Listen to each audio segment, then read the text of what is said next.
प्रिया kitchen में चाय बना रही होती है और सुमन ड्राइंग रूम में बैठकर मजे से टीवी देख रही होती है।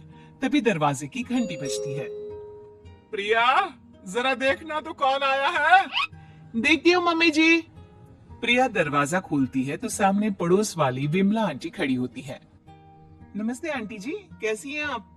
मैं तो बिल्कुल ठीक हूँ बेटा, पर तेरी सास को क्या हुआ है? आजकल कहीं दिखती ही नहीं है। जब देखो तब टीवी के आगे जमी रहती है।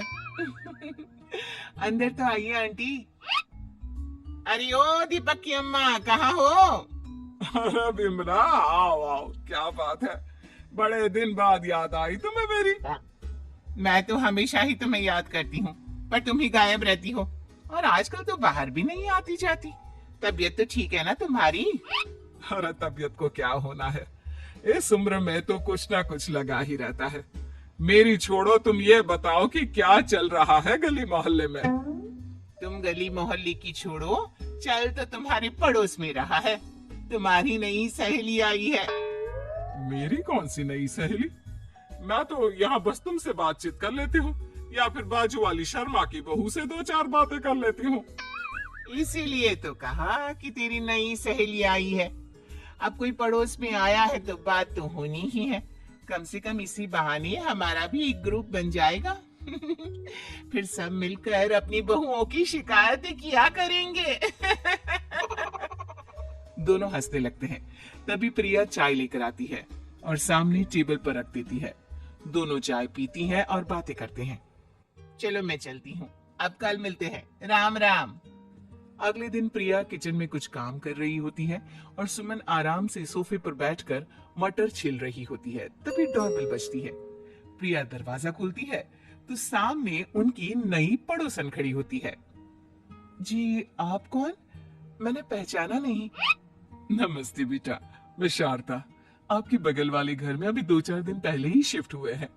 ओह अच्छा अच्छा अच्छा, नमस्ते आंटी, अंदर आइए ना आप। देखिए तो मम्मी जी आज कौन आया है। इतना कहकर प्रिया किचन में चाय बनाने चली जाती है। नई पड़ोसन को घर पे देखकर सुमन थोड़ा हैरान हो जाती है। नमस्ते बहन जी, मैं शारदा, आपकी नई पड़ोसन। अच्छा अच्छा, आप हैं हमारी नई पड़ोसन। आइए आइए, और बताइए कैसी हैं आप?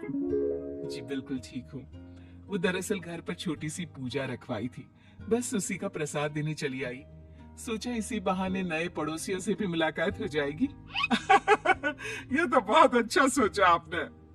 सुमन प्रिया को आवाज लगाती है। अरे ओ बहू, जरा चाय पानी का तो आके पूछ लो। ये आजकल की बहुएं भी ना, जब तक बोलो नहीं तब तक कुछ नहीं करेंगी। आई मम्मी जी। प्रिया चाय लेकर आती है। दोनों बैठकर चाय पीती हैं और खूब सारी बातें करती हैं। अच्छा बहन जी, अब मैं चलती हूँ, फिर मिलते हैं। अब तो आना जाना लगा ही रहेगा। शारदा के जाने के बाद प्रिया किचन से बाहर आती है। क्या बात है मम्मी जी, आप दोनों को देखकर तो लगा ही नहीं कि पहली बार मिल रही हो। आप दोनों तो बिल्कुल बिछड़ी हुई सहेलियों की तरह बातें कर रही थी। अरे जब दो औरतें मिल जाती है ना, तो बातें अपने आप ही निकल आती है। अब तू अपने काम पर ध्यान दे, बातों पे नहीं। ऐसे ही कुछ दिन बीत जाते हैं।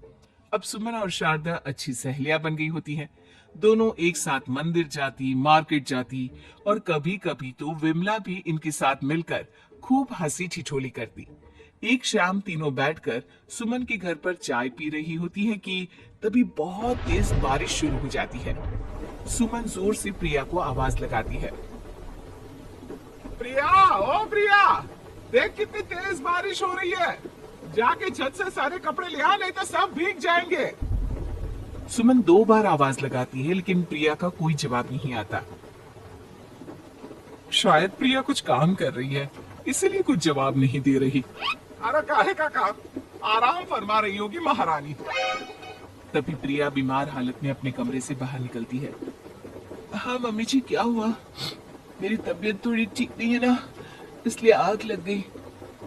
अरे सारे कपड़े भीग गए और तुझे सोने से फुर्सत नहीं है। सबके सामने सुमन के मुंह से ऐसी बातें सुनकर प्रिया उदास हो जाती है और छत से कपड़े उतारने चली जाती है।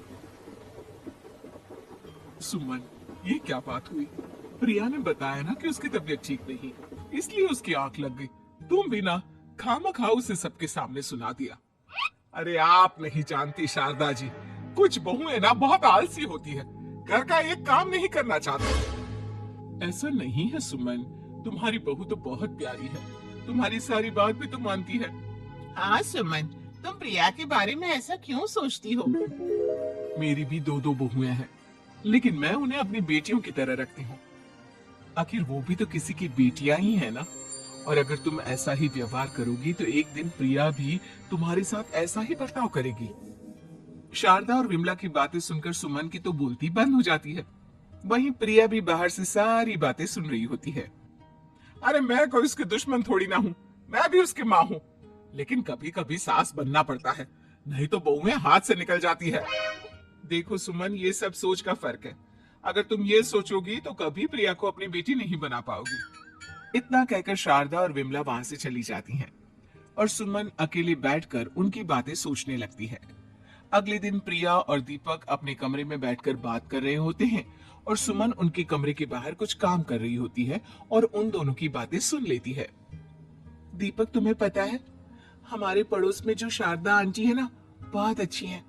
अच्छा, ऐसा क्या हो गया जो तुम्हें वो इतनी अच्छी लगने लग गई? कुछ खास नहीं, बस कल जब मम्मी जी मुझे सबके सामने सुना रही थी तो शारदा आंटी ने मेरा साथ दिया।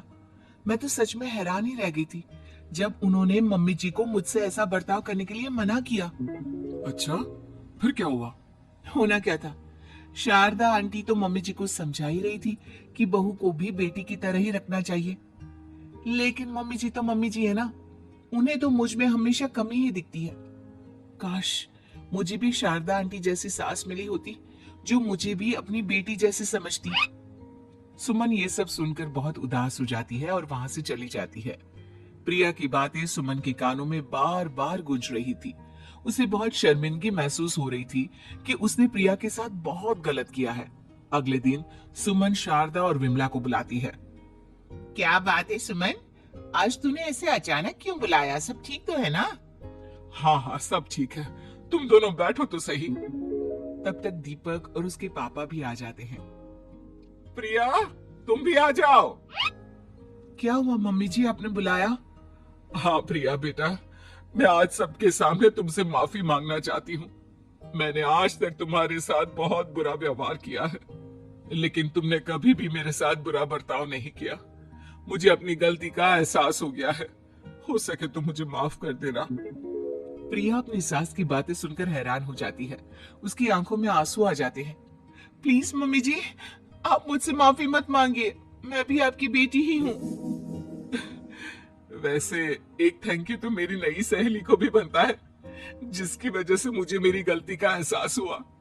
शारदा बहन, आपका बहुत बहुत शुक्रिया जो आपने मेरी आंखें खोल दी। अरे क्या सुमन, तुम भी ना। तो फिर इसी बात पर चाय और पकोड़े हो जाए? हाँ हाँ, क्यों नहीं।